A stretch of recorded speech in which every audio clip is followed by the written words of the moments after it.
pose your question. Yes, can you hear me? Yes. Yes. Brilliant. Hello, Arjun. Hello to you. How are you? Very good. Always very good. Thank you. I want to just tell everybody I love them first. And I have a question. I'm actually quite excited. I wasn't expecting to be, well, yeah, I was expecting it on some level. So my question, I'll just go along. We perceive the cosmos in a certain way. We perceive, for example, stars, they're a certain distance. That's our iteration of the universe or the cosmos. How do you perceive it from your dimensional standpoint, from your perspective? How does it vary from ours? And that's just basically a question. If that makes sense, maybe we can expand on that. All right. Well, thank you so much.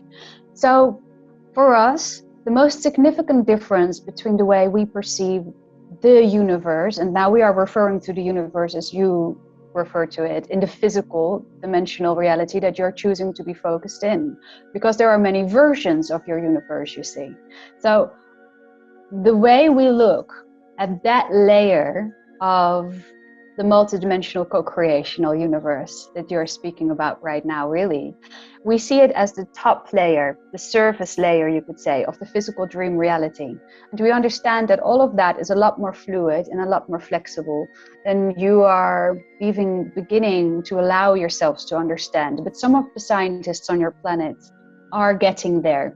And you already understand that when you're looking at a star, that in many occasions the star doesn't even really exist anymore, and you're just observing the light of a star that has died out already, that there is a time warp going on in the universe. You already get that much from the physical surface layer reality. Now we look at it not just from that layer and understanding how it plays quote unquote tricks on your more linearly oriented minds. We look at it too as a universe of resonance. We look at it as frequency. We see every single here and now quote unquote location in it as a collection of energy frequencies. We see your universe in a sense as a song. We see it as a large heavenly body with its own chakra points, its own nervous system. We see it as a living, breathing entity. We see it as a collection of desires, curiosities, excitements. We see a longing for exploration. For us, your universe breathes life. Every single segment of it. And when we travel, quote unquote, through it, we dance with it, we interact with it in a conscious way. We connect with it from our hearts, from our higher selves. We speak, we sing along in the song of your resonant energy frequency universe. And it is so beautiful. And you have such wonderful explorations and rediscoveries, because part of you already knows all of what we're saying right now.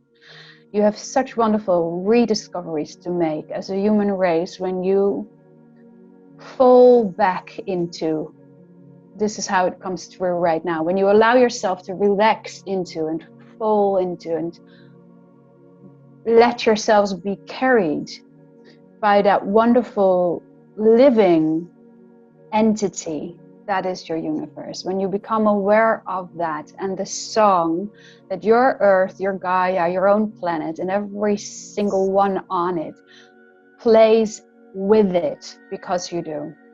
And this is how we communicate to our own version of planet and reality as well.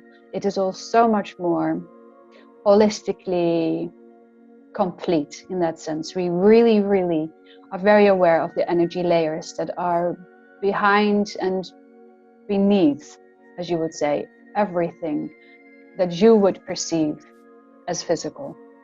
Does that answer your question? In more ways than I can imagine. Oh, thank you so much. Yes, it opened up a lot for me. And, all right. It makes absolute sense. And my initial question that I wanted to ask you was about music. All right. And so you essentially, in a way, you answered this question at the same time.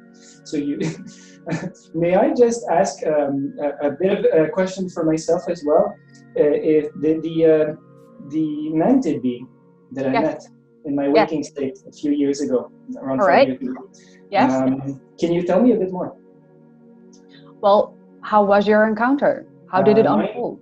My encounter was in my waking state, and I was in meditation, and there's through my third eye, with my eyes open, I could see a being of light right in front of me. If I could describe, I would describe a being made of laser lights, and it was the bust, the head and the bust of a Mantid-Being that was with me, and it was a very big turning point in my life at that moment. So I understand some attunement, some important attunement happened on that day. Yes. And I felt the effects immediately. So that was a turning point. So I want to maybe ask you what your perspective is on that. Well, it sounds like you got most of what was the main purpose of that interaction. So you may be checking in with us for confirmation. Is that what you're actually doing? I think so. We see there is really no need for that because you got it in the core essence, and this is why you felt immediate effect of that interaction. We can add to it, if you will, as a little bit of bonus information perhaps, that you were interacting with a future version of yourself, that this is a parallel simultaneous incarnation you met, but perhaps you already knew that as well, and you were ready to receive what you received in that moment. And some aspects of that download, you could say, or that exchange, which was a two-way direction exchange, they also received from you something, you know.